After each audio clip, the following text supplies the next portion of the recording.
문희정의 핫 키워드. 네, 가장 뜨겁고 궁금한 국제 이슈를 분석하는 시간입니다. 문희정 국제정치평론가 전화 연결돼 있습니다. 평론가님 안녕하세요. 네, 안녕하세요. 네, 이란이 싸우길 원한다면 그것은 이란의 공식적인 종말이 될 것이다. 이런 트럼프 대통령의 발언이 굉장히 논란이 되고 있는데 이런 네네. 발언이 나오게 된 배경은 어디에 있습니까?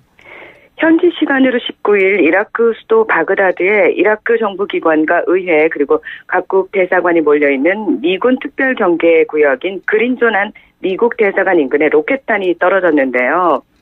이 로켓탄 사고 이후 트럼프 대통령은 곧바로 트위터를 통해서 이란이 싸우길 원한다면 그것은 이란의 공식적인 종말이 될 것이라면서 다시는 미국을 협박하지 말라고 공개적으로 경고를 날린 겁니다. 예. 하지만 트럼프 대통령은 또 그날 밤 방영된 폭스뉴스 인터뷰에서는 이란과 싸우고 싶지 않다면서도 그들이 핵무기를 갖도록 놔둘 수는 없다. 그냥 그런 일이 일어나게 둘 수는 없다고 주장했는데요. 현재 미국 정부는 최근 이란으로부터의 위협을 경계한다면서 중동 지역에 항공모함 전단과 전략 폭격기를 배치하는 등 군사적 압박을 가하고 있는 상황입니다. 네. 그러면 이 구체적으로 로켓탄을 발사한 조직이나 단체도 밝혀졌습니까? 그러니까 이번 공격이 자신의 소행이라고 자처한 세력은 아직 나타나지 않았지만 로이터 통신 보도에 따르면 이라크 경찰이 바그다드 동부의 알시나 지역에서 로켓 발사대를 찾아냈다고 하는데요. 이 바그다드 동부는 이란의 지원을 받는 시아파 민병대 본거지입니다. 네. 그리고 이 발사대 발견 장소를 근거로 이란 측의 연루 가능성을 의심하는 목소리도 나오고 있는데요. 미 국무부 관계자는 이번 사건을 매우 심각하게 받아들이고 있다면서 만약 이란의 지원을 받는 민병대나 이런 세력의 일파가 이 같은 공격을 했다면 우리는 이란에 상응하는 책임을 물을 것이라고 주장했습니다. 예. 실제로 미국 측이 이란에 대한 위협을 고조시키는 구체적인 행위들도 지금 하고 있죠. 네, 그렇습니다. 이 AP통신에 따르면 미 해군은 17일과 18일 아라비아해에서 에이브러함 링컨 항모전단이 미 해병대와 합동훈련을 한 것으로 나타났는데요. 또 중동에서 가장 큰 미국 공군기지인 카타르의 알루데이드 기지에는 B-52 폭격기를 배치하기도 했습니다. 바레인에 주둔하고 있는 미 5호 함대는 또 18일부터 걸프 협력회의 국가들이 페르시아만의 공해에서 경계 정찰을 강화하기 시작했다고 밝혔고요. 미 연방항공청은 16일 페르시아만 일대 상공을 비행하는 민항기들에 대해서 안전주의보를 발령했고 미국의 정유업체인 엑소모빌도 17일과 18일 이틀간 이라크 유전에서 근무하던 자사 직원들 가운데 이라크 국적이 아닌 사람들을 국외로 대피시킨 것으로 알려졌습니다. 네, 어쨌든 말로는 전쟁을 원하지 않는다라고는 하지만 하는 행동은 보면 굉장히 정반대로 상당히 위협적입니다. 네네. 이런 미국의 이중적인 접근에 대해서 이란은 어떤 반응을 보이고 있습니까? 그러니까 이란 역시 원칙적이고 공식적으로는 전쟁을 원치 않는다입니다. 네. 이 모하마드 자바드 자리프 이란 외교부 장관은 18일 미국과의 전쟁 가능성에 대해서 군사적 충돌을 원치 않는다고 밝혔는데요. 그러면서도 트럼프 대통령의 이란 종말 발언에 대해서는 경제 테러리즘과 몰살하겠다는 놀림만으로는 이란의 종말을 이룰 수 없을 것이다. 이란을 절대 위협하지 말라. 존중해 보려고 하라. 효과가 있을 것이다. 이렇게 주장을 했습니다. 예. 그리고 호세인 살라미 이란 혁명수비대 총사령관은 19일 우리는 전쟁을 추구하지 않지만 두려워하지도 않는다면서 국가를 방어하는 모든 분야에서 준비가 끝났다고 말했는데요. 이 아미르 하타미 이란 국방장관 역시 이란은 어떤 형태의 위협과 과도한 요구에도 맞설 수 있도록 최고 수준의 군사적 대비 태세를 갖추고 있다면서 미국의 위협에 대해서는 한치도 물러서지 않을 것임을 천명하고 있는 상태입니다. 네. 미국과 이란 모두 공식적으로는 전쟁을 원하지 않는다라고 밝힌 상황이지만 그래도 어쨌든 지금 서로를 위협하는 모습도 보이고 있기 때문에 일촉즉발의 상황인 것 같은데 그러면 실제적으로 군사적 충돌로까지 이어질 가능성은 어느 정도 있을까요? 그러니까 아마 이 부분과 관련해서 아마 많은 분들이 가장 궁금해하실 것 같은데요. 예. 말씀하신 것처럼 양측 모두 전쟁할 의사는 없다고 거듭 강조하고 있으면서도 군사 행동에 대한 가능성은 열어두고 있는 상황인데요. 그럼에도 불구하고 실질적으로 전쟁이 발발할 가능성은 크지 않다는 것이 전문가들의 대체적인 의견입니다. 예. 자, 우선 미국 입장에서 보자면은 트럼프 대통령 자신부터 이 국제 분쟁으로부터 발을 빼고자 하는 의지를 계속 보이고 있는 상태인데다가 왜냐하면 전쟁은 경제를 해치고 가장 중요한 사람들을 죽이기 때문이라고 반대 의사를 분명히 밝히고 있는데요. 그리고 전쟁이 투입되는 그 비용에 대해서도 상당히 부담스럽다라고 공식적으로 밝힌 상태입니다. 네. 더불어 전쟁을 하기 위해서는 미국 의회의 승인을 받아야 하는데요.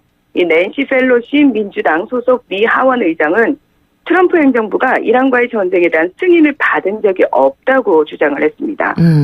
여러 언론에서 2003년 그 이라크 전쟁 당시와 요즘을 비교하곤 하는데요. 네. 참고로 말씀드리면 이란은 이라크와는 비교가 되지 않을 정도의 군사 강국입니다.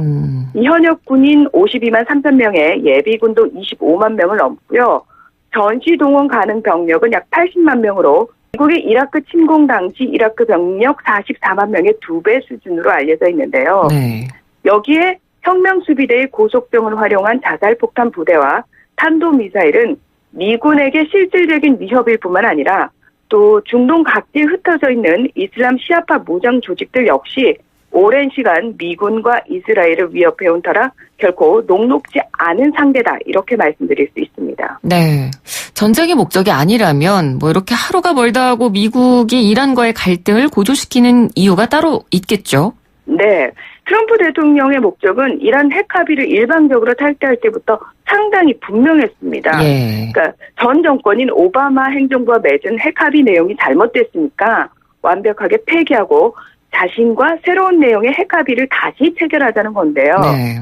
그러니까 이란산 원유 금수 예외 조치를 중단하고 또 금속 제품의 수출을 제재하고 정예군인 혁명수비대를 외국 테러 조직으로 지정하듯이 이 최대의 경제적 압박을 통해서 이란을 협상 테이블로 끌어내겠다는 강한 의지를 가지고 있습니다. 네. 하지만 이건 어디까지나 트럼프 대통령의 억지에 불과한데요. 이 당시 함께 이란 핵 합의를 체결했던 나머지 5개 나라나 또 이란의 핵 사찰을 꼬박꼬박 해왔던 IAEA는 물론이고요.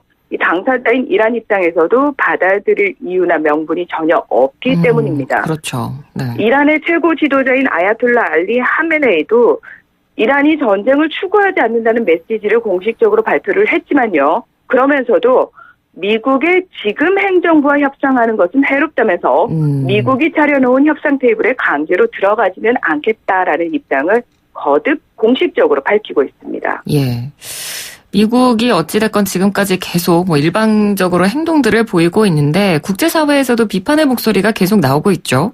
네, 그렇습니다. 이 미국이 탈퇴한 이라크 핵 합의에서 영국, 프랑스, 독일, 러시아, 중국은 아직 탈퇴하지 않으면서 이 미국의 일방적인 탈퇴를 비판하고 있을 뿐만 아니라 자체적으로 미국의 제재망을 피해서 이란과 경제적인 교류를 할 수 있는 방법들을 찾고 있는 상황이고요. 네. 최근 들어 미국이 이란과 군사적 긴장을 고조시키고 있는 것에 대해서도 국제사회의 여론은 상당히 부정적입니다. 이 러시아 크렘린궁은 15일 미국이 이란을 자극하고 있다면서 비판을 했고요. 또 이라크에서 작전을 지휘하고 있는 미국과 공조하고 있는 영국군의 장성은 지난 14일 이란의 위협은 증가하지 않았다며 미국의 주장을 반박하면서 이 미국의 과잉 군사 행동을 경계하는 듯한 모습을 보였습니다. 예. 또 스페인 정부 역시 지난 14일 이란의 군사 위협에 맞서 미군 항모전단과 공동 군사 작전을 벌이기 위해 페르시아만에 파견된 구축함인 멘데스 누네스호를 철수시키기도 했는데요. 당연히 그 인근에 있는 이라크에서도 이 모든 군대를 점검하고 있는데 현재까지 누구를 위협하는 심각한 움직임이나 정보가 없다라면서 이 미군 측의 군사적 위협에 대해서 굉장히 우려하는 목소리를 냈습니다. 네. 더불어서 이라크는 다른 나라끼리 패권을 경쟁하는 터가 아니고 다른 이를 공격하는 발사대가 되기를 원치 않는다는 뜻을 분명히 밝혔습니다. 네. 그런데 뭐 다른 나라뿐만 아니라 미국 내 분위기도 살펴보면 트럼프 행정부에 유리하진 않은 것 같던데요. 네, 미국 내 주류 언론과 그리고 야당인 민주당에서 비판이 상당히 많이 나오고 있는데요. 네. 미국 일간지인 뉴욕타임스는 15일 미국 정보관리 3명에 따르면 페르시아만에서 이 도우에 미사일이 실린 사진 몇 장을 근거로 백악관이 이란의 위협을 확대했다고 한다고 보도했는데요. 그러면서 유럽, 이라크, 미국 의회, 정부 고위 관리들은 이런 움직임 대부분을 미국의 도발에 대비한 이란의 방어 행위라고 말한다면서 폼페이오 장관이 과잉 대응하고 있다는 비판도 있다고 지적했습니다. 예.